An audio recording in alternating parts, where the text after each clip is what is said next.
Hey, Griffin.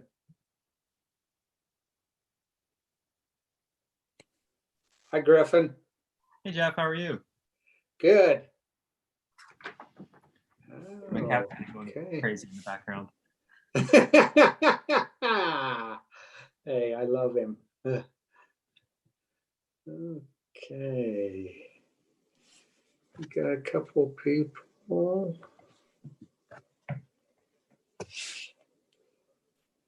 Got any big plans for the day other than this? I'm gonna go look at the leaves, see the colors before they disappear, when Yeah, they when they get real good, they're only there for a short period.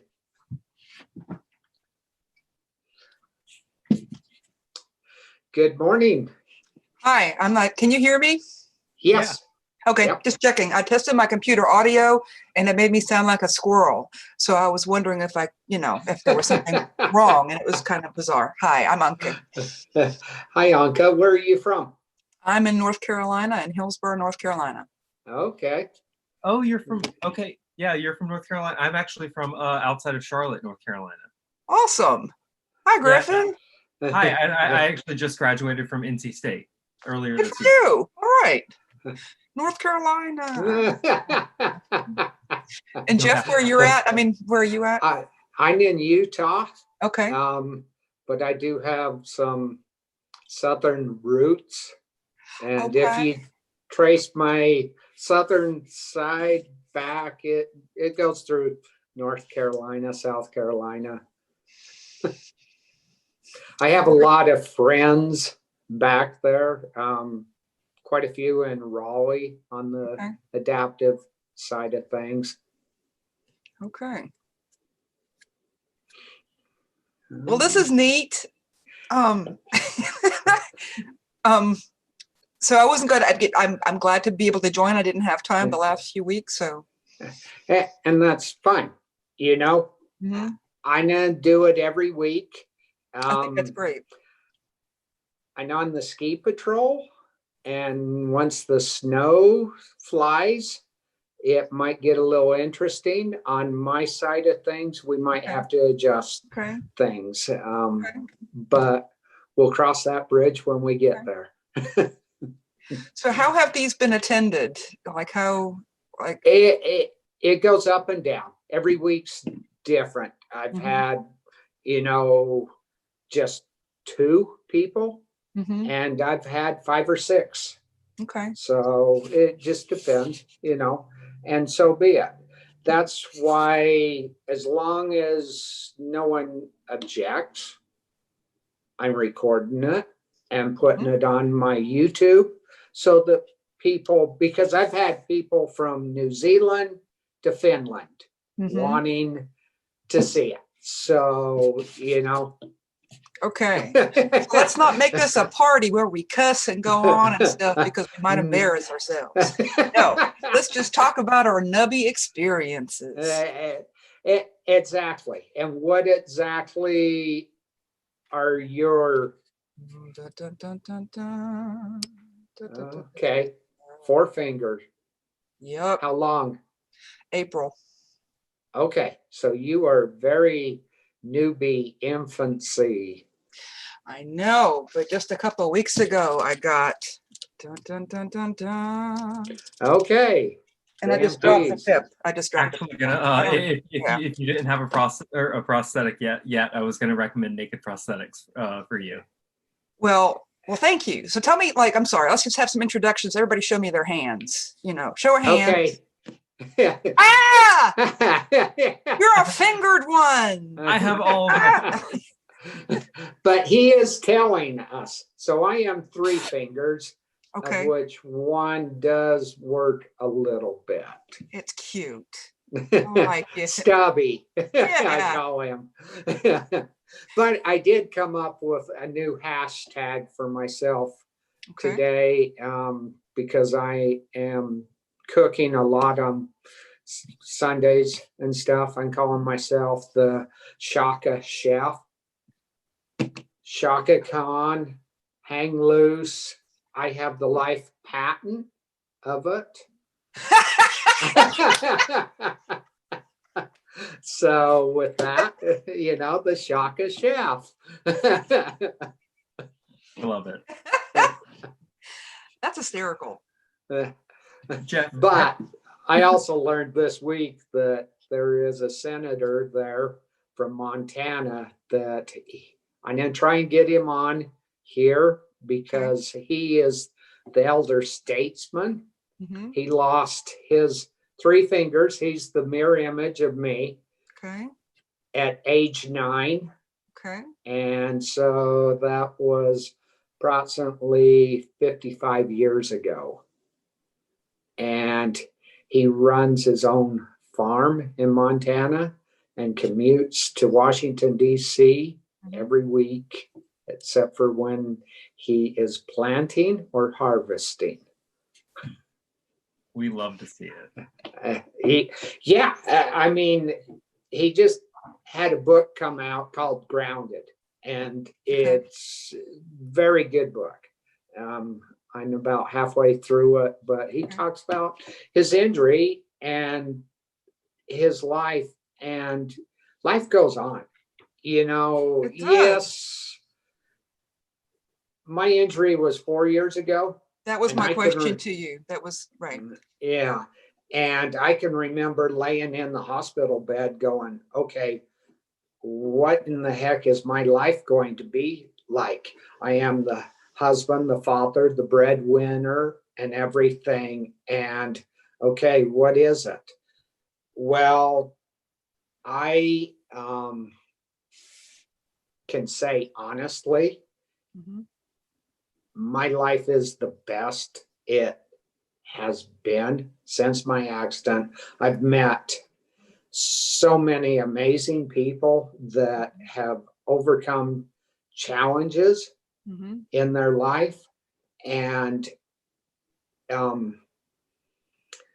with everything going on and finding this group, I started the Zoom calls because, I'll be honest, everyone I meet reacts to me differently.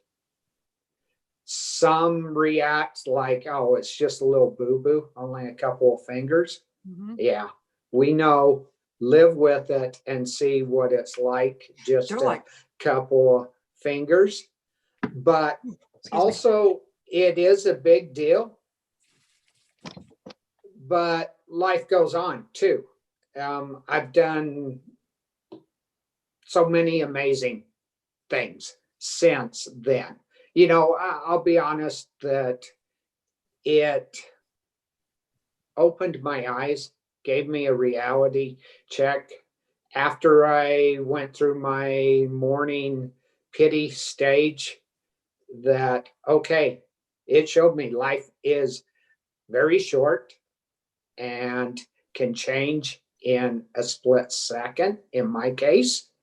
And I can sit here and mourn over things, or I can get out and live life. And my goal is to just see what all I can do. I actually, and this is why I didn't respond back to you real quick, Griffin.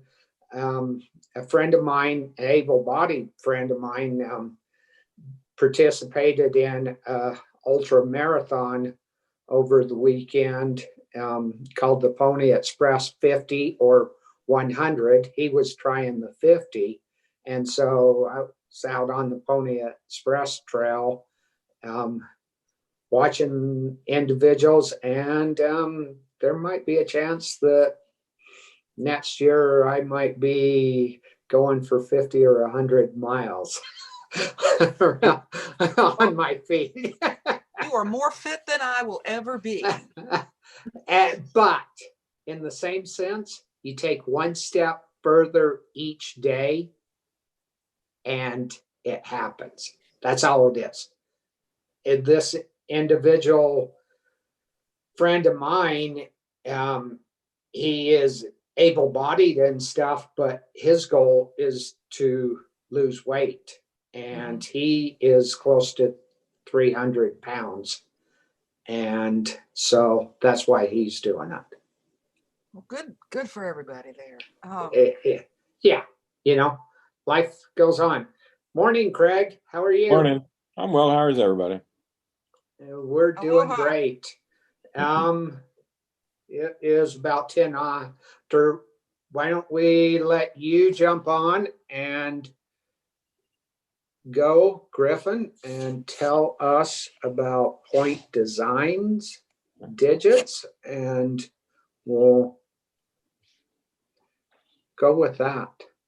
Awesome. So I mean, I guess just like a little bit of a quick background. I was telling Anki, that's how you pronounce her name? Okay. Anka, yeah, Anka. So I was telling her earlier, I graduated from North Carolina State University very recently. And during my 4 years there, I was really involved with an organization that I helped start called the Helping Hand Project, where we 3D printed like prosthetic hands for kids. And so we did this mainly because like we gave them to the families free of charge. And the thing is, like, kids, they grow so quickly, is they can't necessarily be fit for a new prosthesis like every single year. I'm sure, like, Anka, you just got your naked prosthesis, and it took a while, I'm sure. And so it's like a long process. And so when like kids grow super duper quickly, like you don't want to give them that every single year or so. Not for that price tag. I'm sorry, excuse me. No, not at all. Not at all. Not at all. They're very expensive too, which is one of the problems in like prosthetics today, is that like they're super unattainable for most people. And so 3D printing, we could build these hands for $100 or less. And so yes, they weren't as fit to the person as like your prosthesis, but the kids could still wear them, they could still pick things up, they could still use them.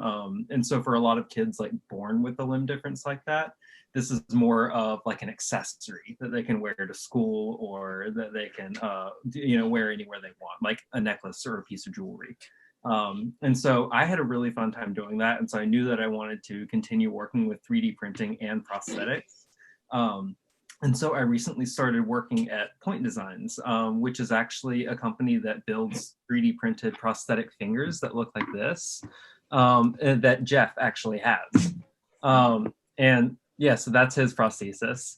And so they're actually ratcheting fingers. So they ratchet down into any one of, like, these ones have 11 different positions of flexion. And then when you put them all to the like the very bottom, they spring up. And so you can position them anywhere that you want. And there's also a button that you can have on them. So they're very simple, very intuitive. But the main thing that people use them for is like durable, robust, hard, like labor intensive tasks. Because like an iDigits setup or a naked prosthesis, they're not as robust as these, and they're more liable to break or have like wear parts, especially if you're like on a farm, for example, or you're wielding like heavy machinery, you're getting your hands in the dirt and the mud and everything. You need a prosthesis that can weather those like all of that intense stuff. Yeah. So is this only, I mean, is this the kind of design that's only for somebody without a nub, or just when the complete finger is gone? So we actually sell two products right now. One is a point partial. So here's what it looks like. Okay. And then we have the point digit. And so these come in sizes ranging from 45 millimeters, I think, to 105 millimeters. But you need a residual? I mean, is it with a residual, or is it something that fits onto a glove? Yeah, so for the partial one, so the partial one right here is for somebody with a residual nub. Okay. So for example, we could fit your hand with either individual one like sleeves that go over, or we could for a lot of people who have residual nubs but they don't have much movement in those nubs, like they can't move them at all. Those are ones where the prosthetist would build up around the nubs, and then they would attach like a point partial. Yeah, for example, like on Jeff's prosthesis, or they'll attach like one of these at the end, a point digit or a point partial. So it really depends on like how much functionality you have with your nubs. Like, for example, you probably have a lot of functionality with your nubs, which is why you Well, I were, do. I mean, so like on this one, I have a little bit of, so I have a pip driver of the Naked right there, Yeah. and these three are MP3s, Yeah. MCPs. But I guess I'm not understanding. How do they function? It's like, there's so, not a. so that's actually something. So for example, like we wouldn't necessarily fit you with our prosthesis because you have so much functionality. You want to be able to use that.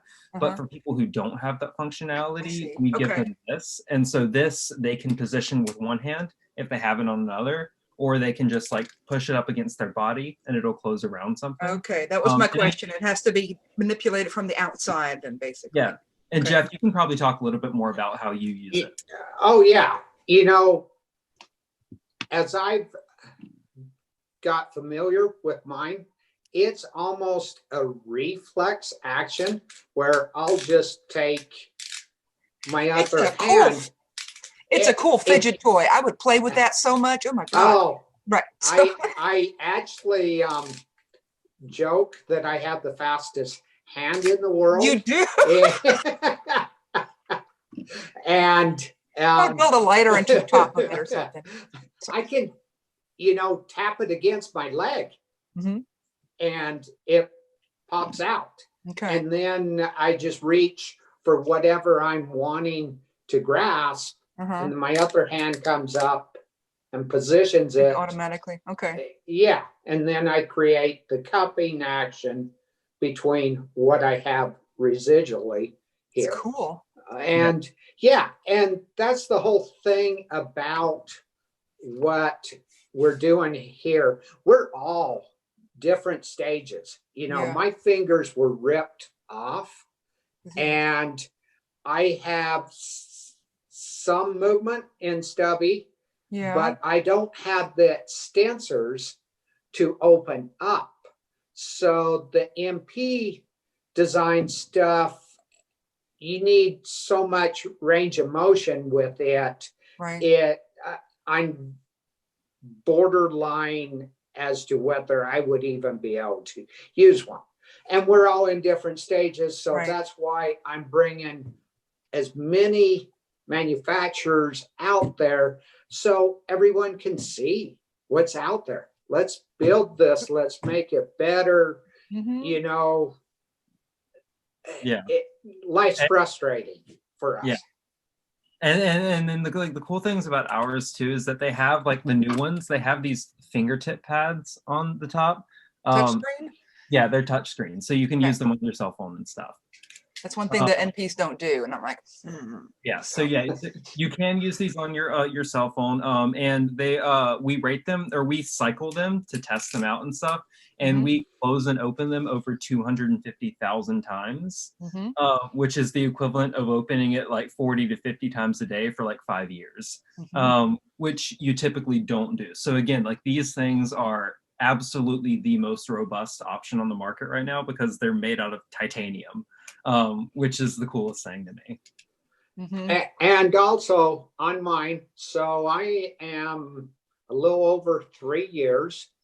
I'm one of the first gen prosthetics from Point Design. Yeah, that was our very first digit that we like ever made. Really? Yeah. And that's one of the first ones. And so I've used mine. Now I do a lot of big stuff, so there is limits to it. But of the issues I've had, my weak link is my carbon fiber shell. I've cracked it. We have scheduled for me to send mine in yearly, just so we call it a tune-up. So they go in, they clean them, adjust them, whatnot, if there's something wrong. Because I have found the first year that things started to stick a little bit where they weren't so responsive. So that was one of the things that between me and my prosthetist, we set up, hey, let's just send them in yearly for tune-up, because all this technology is new and changing quickly and stuff. And like, the one reason I want to get John Tester on is the fact that he lost his fingers in 1966, and there wasn't anything like this. And so he's gone 55 years of nothing. And he probably, would just say, no, the expense, I've gone this long, it's not worth it to me. But, you never know. Maybe he has no clue this stuff even exists. So, like I say, I'm going to reach out to him and see. Who is he? Is he somebody from the group or? No, he is the senator from Montana. Okay. Sorry. It's okay. Good.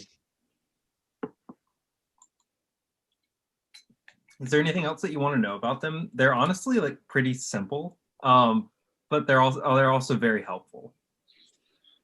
Well, And I feel like we should just talk about these now, but I also want to talk about the MPs. But what I really want to talk about is like, it would be really cool to have like a Swiss Army hand that has some of those, because this ratchet thing is kind of cool. Yeah. Because That's these, what it looks like. So the cool thing about this is that Yeah. most prosthetic fingers don't have an accurate rotation. Like, you know how like when you like curl your finger or something, it curls all the way down and around. yes. Yeah. So there are other prosthetics that don't do that. They kind of just like bend down and then they have one joint that closes. Right. But this has like a circle right here. It's like it's the only prosthetic finger on the market that Lost actually your audio, dude.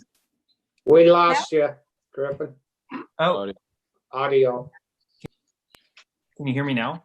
Yeah. Okay. Yeah. Sorry about that. Yeah. So they're actually the only prosthetic finger on the market that like accurately mimics the natural motion of your finger, which is really cool to me because like it seems like such a simple thing to do, but it's really, really hard actually. And that's why you can see like we have these little like metal bars in the middle that run all the way through the finger that kind of help it go all the way down. It's very cool. So I want to like, because with these, there's a lot of stuff. I mean, no matter what range, like in this position, this is what I really wish it would have, like something that would lock into place here to allow me to lift better. I mean, it's great when I keep my hand flat, it can hold, MP can hold this, but that like this locking into place. Yeah. And so this right that would be very helpful. It has close to a 300-pound breaking limit, but we rate it for 150 pounds. So like you can carry 100-pound dumbbells with each finger. Yeah. And so if you have, Yeah. here's my cat. I have my bird here, so. Yeah, but it's the coolest thing. And so we're actually working on we have the 4 fingers and the point partial now, and we're working on building a thumb, as well as hush hush, a powered digit, which will be really nice and fun. What the heck is that? Like you know how like there are prosthetic hands that have like motors in them and stuff. Oh. Yeah. So right now you were talking about it. You have to move it yourself. We would have one where you wouldn't have to move it yourself at all. It would read your nerve impulses and move by itself when you think about it. Okay. And I have another manufacturer's iDigits, and they're myoelectric, of which they're in the shop getting their tune-up right now. Or I would be showing those too. But they're limited on weight. I have a 30-pound weight limit with my iDigits. Whether they've increased that, because again, I've had both for 3 years, and technology nowadays is just, changing daily almost. So every month there seems to be something new out there. Yeah. And that's the cool part about the 3D printing of everything. It speeds up those changes because you can prototype something, in a design change in, Hours. yeah. Yeah, like so for example, like I have 2 3D printers in my room. That is right one back there.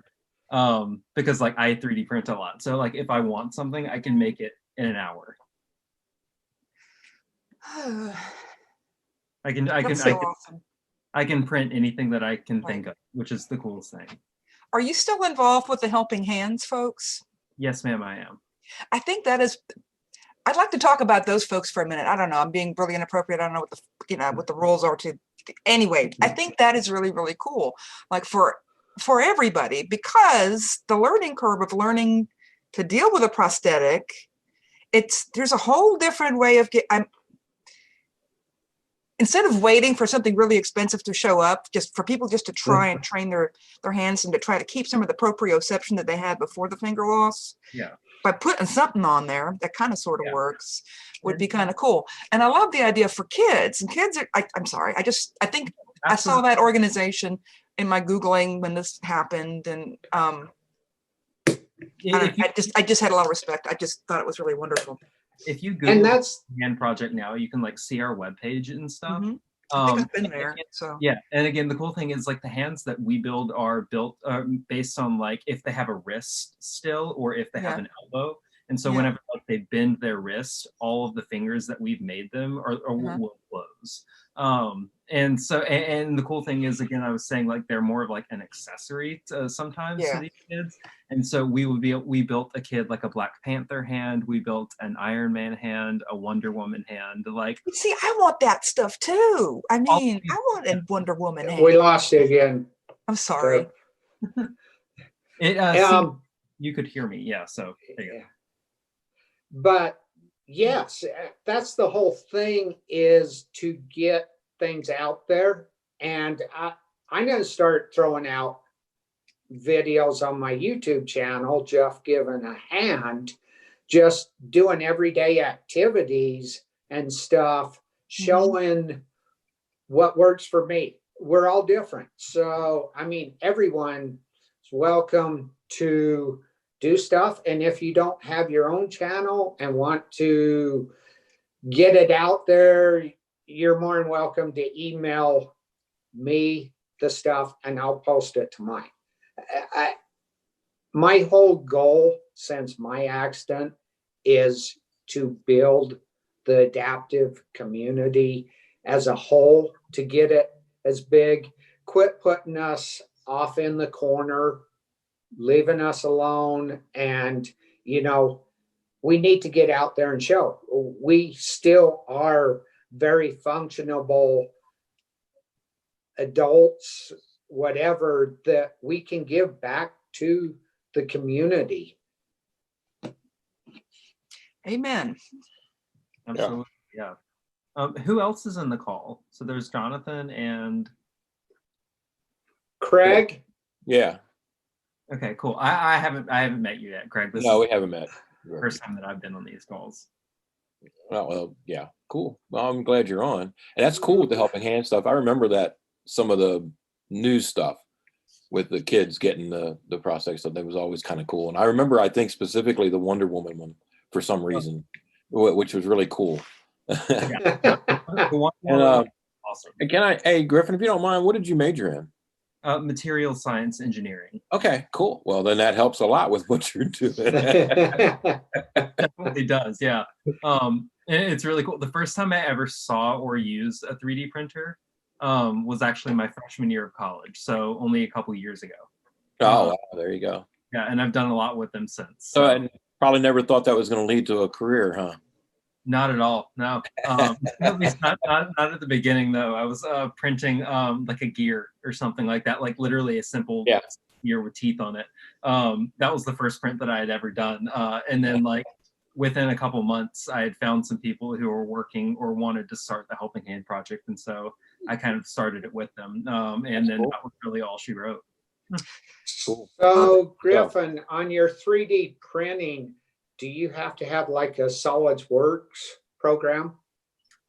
Yeah, so I mean, you have to have some sort of 3D modeling program.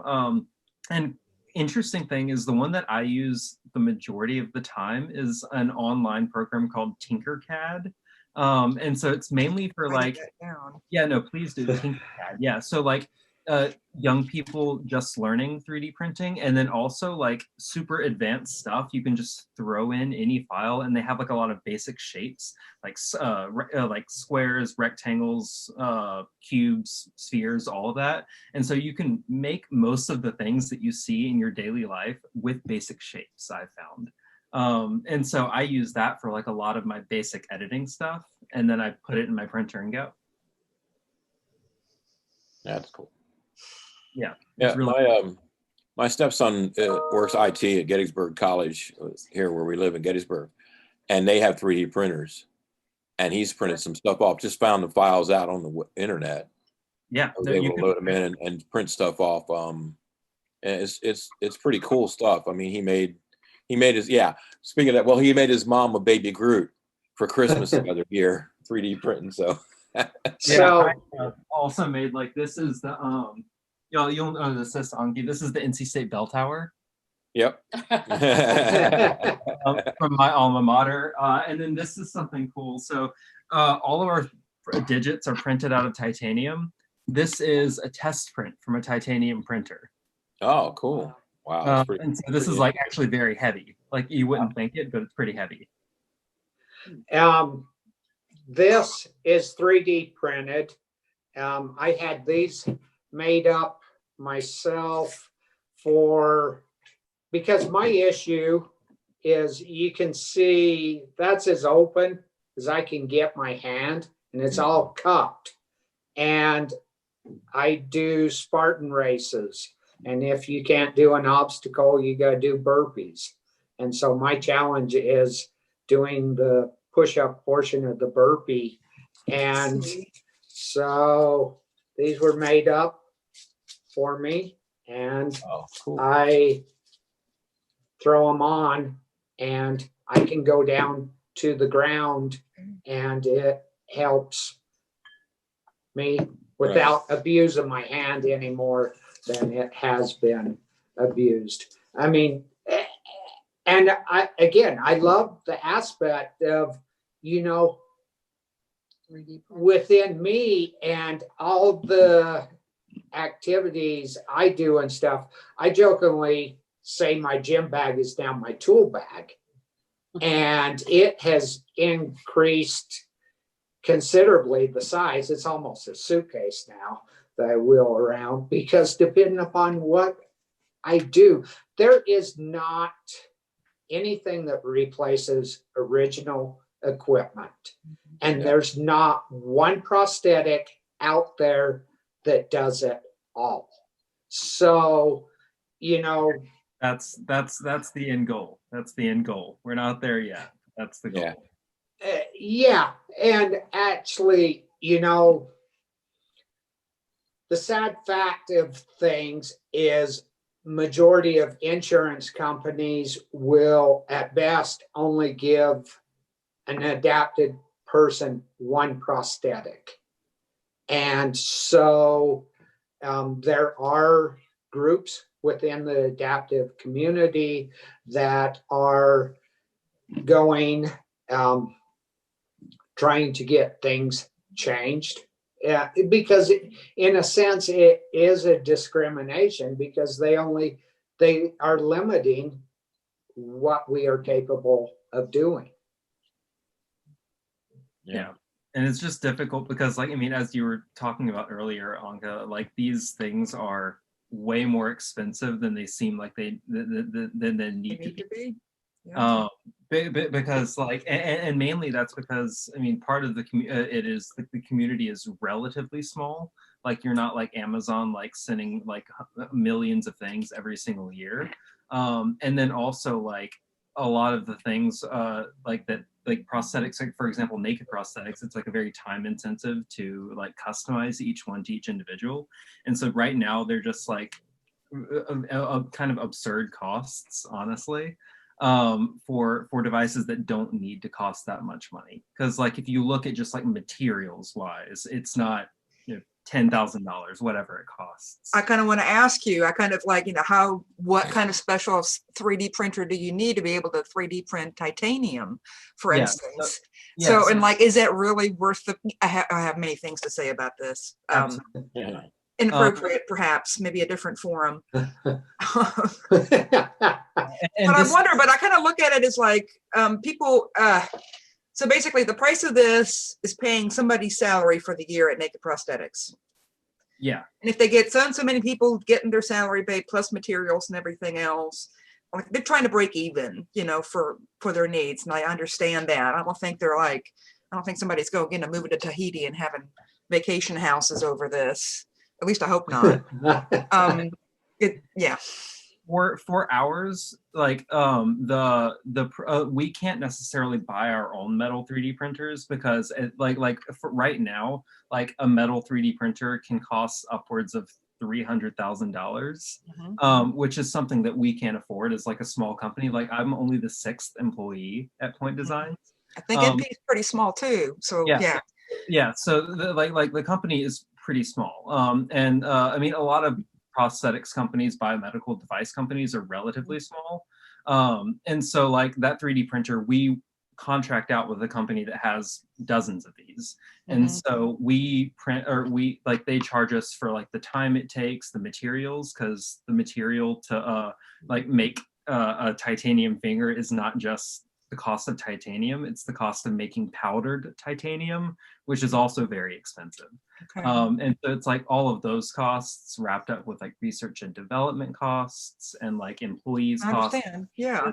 All of that. And like we've actually funded a lot of like the research for our projects by government grants, like the NIH, for example.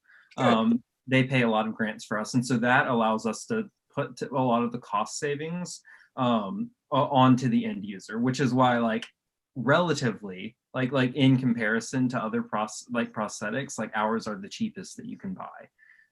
Because again, like we can 3D print them and we can like rapidly iterate and we don't have to like put so many man hours into actually building the device. Right. And so we're like I'm doing a big push too, because like I'm really interested in like low cost biomedical devices and just driving that cost down. And so I'm pushing us to like look into new materials to 3D print with. So for example, maybe not titanium, but a new one that's coming out is nylon. And so your PIP driver is actually printed in nylon. Right. Yeah. Right. This is just cool stuff. I'm sorry. I kind of wonder about, never mind. I'm not going to, at one point I do hope that we have an NP specific discussion. I know this is kind of centered around Griffin's endeavor.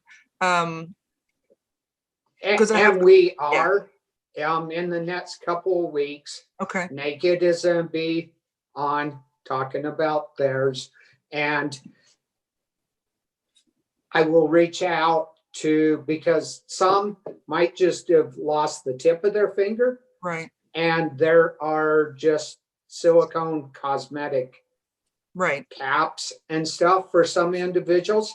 You know, everyone's different and we all go through different phases. Like early on, I was going to the gym, but I kept my hand covered from everyone else's view. I didn't want to scare the individual because I got, some bad scars from doctors. You got to watch out for those doctors. But, I was protecting everyone else. And a couple weeks after I'd been going to the gym, a friend came up to me and she just asked me, she goes, "Can I see it?" And I showed her, and she made a statement that I owe her my life somewhat for. And I tell her that every time I see her. And she goes, "Oh, it's not that bad. I thought it'd be a lot worse."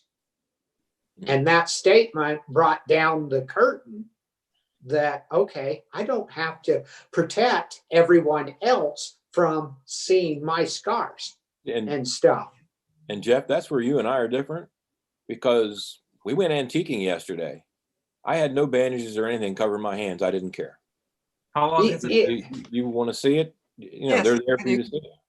Yeah, and we are Yeah. all totally different in that sense, and we go through different phases. Now, this is my badge of honor, and I wear it. I mean, you Yeah. look, there is my logo for Mhm. Jeff Giving a Hand Foundation, and I have no qualms about talking about it, telling my story, showing everybody. Again, I want to get out there and show everyone what I can still do Right. in life.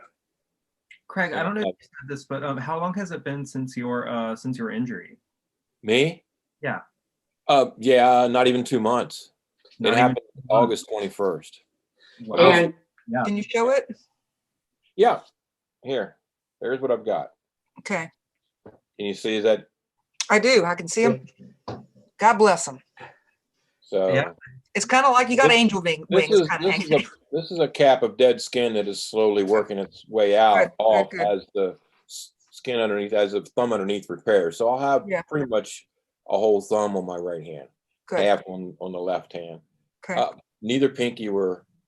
Thank God for pinkies, because that's what I use right now for pretty much everything. God bless them. Every single But- finger. So I'm still, in fact, I don't know if you can see, I've still got some scabs from the grafts hmm on a couple fingers that are slowly going away. I got a Band-Aid on the one because we had a stitch Okay. that was in there that finally came out, and the doctor took out last Monday. And so that had some slough and it had some pus in there. And so we're getting that all taken care of. That's why there's just that one little Band-Aid on the one. Okay. The one that, I don't know if you can see it real well in the video, but the sun's shining in the window here for me. But once that is gone and cleared up, then that bandage goes away too. And we're down to working with my OT, and we're starting to work on desensitizing, and besides range of motion, and which I have, she says I have great range of motion, and working on getting the muscles strong so that when I get to prosthetic time, I'll have muscles that can work the prosthetics and stuff. And I know after seeing Jeff and talking with Jeff that I'm kind of lucky in that regard, that I didn't have the more extensive damage to tendons and stuff. So I count my blessings there.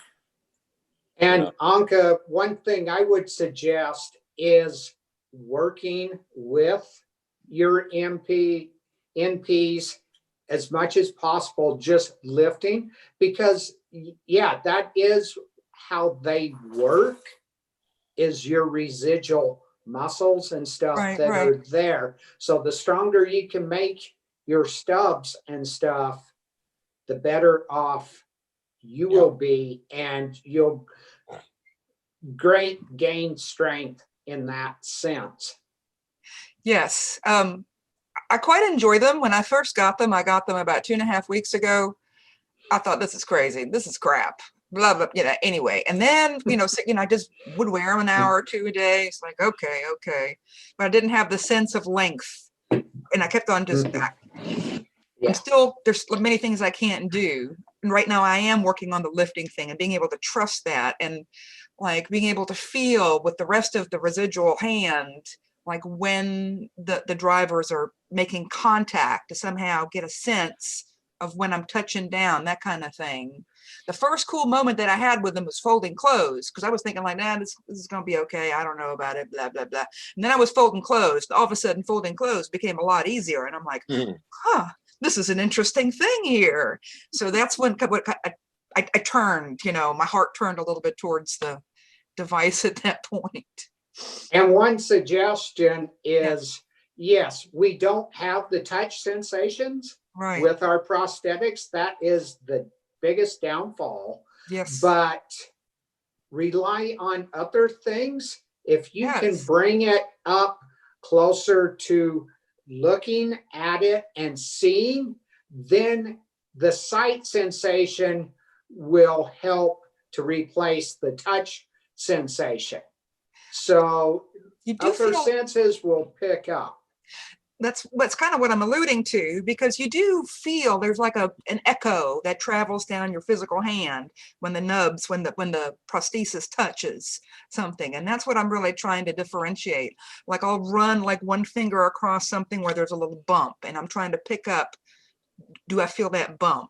You know, just, but it's a completely different way of feeling, and it's kind of neat.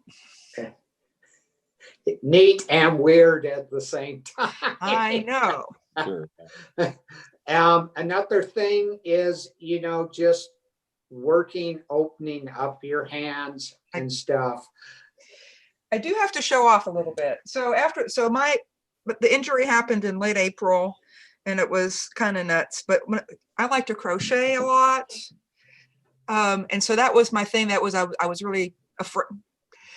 That's the first thing I kind of overcame. I kind of made myself some prosthetics, like in the first couple of months, out of masking tape and Kleenex, just to kind of be able to, while they were still really, really sensitive, and try to figure out a different way of being able to hold the yarn and all this. I'm crocheting like a fool, and I'm very happy about that without the device or anything.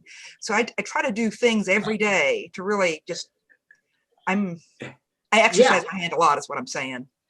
Yeah, again, and we got to try those different things. Yes. There's a lady in my area that is a quadriplegic, Mm-hmm. and she takes and tapes pencils to her hand and sits there and types with the pencils and stuff. Okay. She bakes.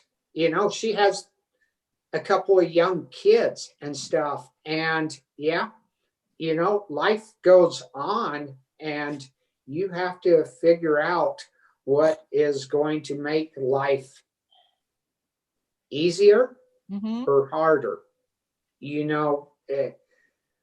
Having the positive mindset makes everything easier. That is the biggest point of things. It's true, but you can't always tell yourself to do that. And it's just been really amazing, like the ups and downs after this injury is like, and every little step along the way, I thought like my brain was going to get stuck in a certain way of thinking, like being mad at people who had full hands. Like at one point that really just get these people like, but there are all these waves and waves of feeling, like I feel good about it, then I feel bad about it and good about it, that I no control over it. So I wonder how long that all goes on. And I guess I also want to ask, like, will there ever be a session of this Zoom conference thingy that we get to just talk about exclusively that kind of thing? Yes. Actually, another goal. So I do suffer, and probably most all of us other than Griffin have anxiety or PTSD issues, and I meet with a counselor every couple of weeks. In the future, he is going to come on also and just give, there's that fine line of medical issues and stuff, but give us ideas on how to help minimize our anxiety issues and things like that. Meditation, yoga. I've started doing some Tai Chi stuff because it is muscle activation. And so trying to work my hand out and get things, I'm trying the Tai Chi and see where that goes. It actually helps by being active. It helps you to get past the dark days, because in all honesty, if you sit at home and just stare at whatever you're missing, I don't care how strong you are, you're going to go to a black place eventually. Woe is me. It sucks. But then, there's a young lady here. I'm going to be running a 5K next week in support of her. She's 17 years old. They were coming home from the lake on July 30th and got hit head on by a drunk driver. And she was about to start her senior year of high school, cheerleader, and they had to life flight her to the hospital. She just came out of the hospital Tuesday, but she is paralyzed and a double leg amputee. And, you know, Are her arms paralyzed? no, she is way low. So it is just her lower body, but she's amazing. You know, she went to the football game this week and they wheeled her in, and, you know, she cheered with the rest of the cheerleaders, you know, doing stuff. Woe is me if you sit home crying in your Cheerios. Yeah. I'm sorry, I've never heard that before. Only Honey Nut Cheerios. Jeff, you were talking earlier too about like learning to like cook more and stuff. So like one thing that I've seen recently is that there's like a huge group of people just like what we're doing now, like a supportive network on YouTube specifically. And there's one channel called Stump Kitchen. And it's a girl who I think she's I don't think that she's a bilateral, but she's like losing some fingers and then like I think a part of her arm on one. And so her whole entire channel is just her cooking without a prosthetic or a prosthesis. And so she's just like picking up like up food and all of that and just like having a really good time with her family cooking dinner. And so all of her posts or her videos are about that, and they're so positive. And like she just kind of like alleviates like a lot of like I guess like the apprehension that people are feeling towards like I guess like embracing your difference or showing it off. And so I've had fun watching that. And that's just it. That's what helps all of us to get past things, is to see other people are living with our own similar struggles and stuff. Yeah. And that's how we also learned. And part of this Zoom call and my YouTube channel and stuff is, hey, you know, a little kid, as they're learning to walk and stuff, they learn from watching other people do stuff. So by me throwing things out there, that's how I teach other people, but in the same sense, that's how I've learned from other people too. What works, what doesn't work. And the fact that there are things out there that can help you. Like, for example, my barber, when I was a little kid, he was missing, I think most of his two middle fingers that were just like amputated right there. And I don't think that like, he was in his late 80s, I think mid to late 80s, and he was still a barber, but I don't think that he had ever even heard of something out there that could possibly like help him more than just everybody saying like that like, hey, you just have to deal with it now. And so like people actually showing it off and talking about it and like making it like part of their lives rather than just like hiding it away genuinely does help other people, because they know I'm not the only one. Yeah, I'm sorry. I think this community, from what I've seen, epitomizes the old ingenuity is the mother of invention.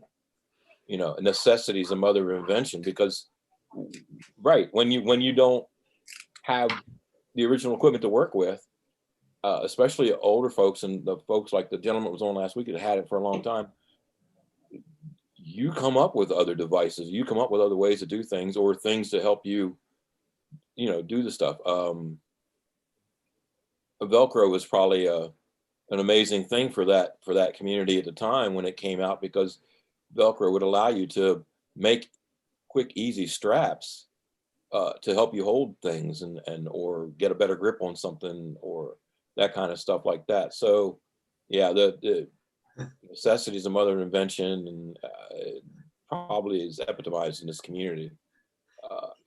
Velcro is cool, yeah, but I cuss it. So yeah, especially back when you had bandages on Oh yeah. And I touch a Velcro item and pop my bandage off, and it's like, okay. Yeah. I did that a couple times. I know. Even without the bandages on, Velcro is tough because you get a good piece, a new piece, and it's hard to really get it. You've got to have a good grip on it, to undo it. So that and Ziploc bags. Ziploc bags are my bane of existence right now. Oh, I feel your pain, Craig. I sit and cuss them all the time. And I buy them in gross because I throw everything in Ziploc bags and stuff. But they are fingers, teeth, whatever I can get a hold of. I found a butter knife helps sometimes. I can get in there and kind of twist that and get it to open up. And if all else fails, I hand it to my wife and say, "Can you please open this?" I'm able to, and Ziploc bags are difficult for me. So yeah, and some of them are really tough. Some of them are really tough. And you have way too many fingers. That's why it's so hard. They're getting away. Is that what it is? Yeah. And on the lighthearted side of, accepting our challenge, one of my good friends that is one arm, his daughter was born 2 months before he lost his arm. And he's a single father. He raised her and he changed her diaper with one arm. And jokingly, he goes, "Yeah, I've eaten some crap." But he hasn't given it up. And I give him kudos. We're great friends. He lives in Arizona and we're here for each other. There's been times, hey, we're on a plane going to sea. Cool. I'd like to see that. I'm sorry. I'm just imagining one hand and maybe one, elbow stump or something trying to change a diaper. Now, he is basically it's right here. Shoulder. It's a brachial plexus, so he has no nerves to move. Yeah. The 6 inches he has at his shoulders. He's completely doing it one-handed. Yeah. Like, how do you get their little butts up to put in it? Okay. Little butts up. All right. Sorry. I want to say bathtubs and stuff like that were used probably quite a bit. Probably. Oh my. I have an appointment in a little while, so I'm going to be heading away. This has been really fun. It's been really nice to meet all of you, and it's really nice. I learn things best and I do best when I see people face to face and, we're just talking about stuff, and I love that. So I'm so glad you're doing these things, and it's really, really nice to meet all of you, Craig and Griffin and Jeff. Yes, and like I say, we are every Sunday right now at this same time, depending on what time zone you're in. And I will be posting it to Jeffgivingahand YouTube. So, if you come across somebody, you can say, hey, go to this site. It's there. Look up the links and whatnot. I don't come across anybody. That's why I'm here with y'all, because it's so nice to actually have some nubbies around. Okay. And actually, I posted on the site today responding to one lady that asked if there was anybody in Tucson. I think we all need to just say, hey, hi, I'm Jeff. I'm from Salt Lake, Utah, and see how many people and where we are close. So, maybe there is someone that is close by that, hey, let's go to dinner and just have a chat session with someone close by. And you never know, that person might be having a hard time and you might be able to help them. Yeah, because typing really sucks these days. Pinky. Oh. So I'm used to brrr, and I can't brrr no more, and it makes me mad. Yeah. I totally understand, you know, the fact that I could touch type, and I just jokingly say, I am not held accountable for any typing errors because that finger did hit that J. Uh-huh. I Okay, know right. in my head, I pressed that J. And we'll leave it at that. People will get it anyway. I'm refusing to use the shift key. And people want me to write things capitalized. They can go to another country. I don't know. Anyway, I gotta go. I hope to see y'all next week. Okay. Yep. Have a lovely, Yep. lovely Sunday. Bye, y'all. You too. Thanks, guys. Bye. And we'll see you again next week. All right. Griffin, good on you, bud, with your work with Helping Hands. Keep it up. I think I missed a miss. All right. Everybody have a good day.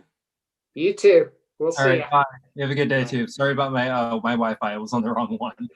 Hey, it's okay. It worked great. Awesome. All right, bye y'all. Bye.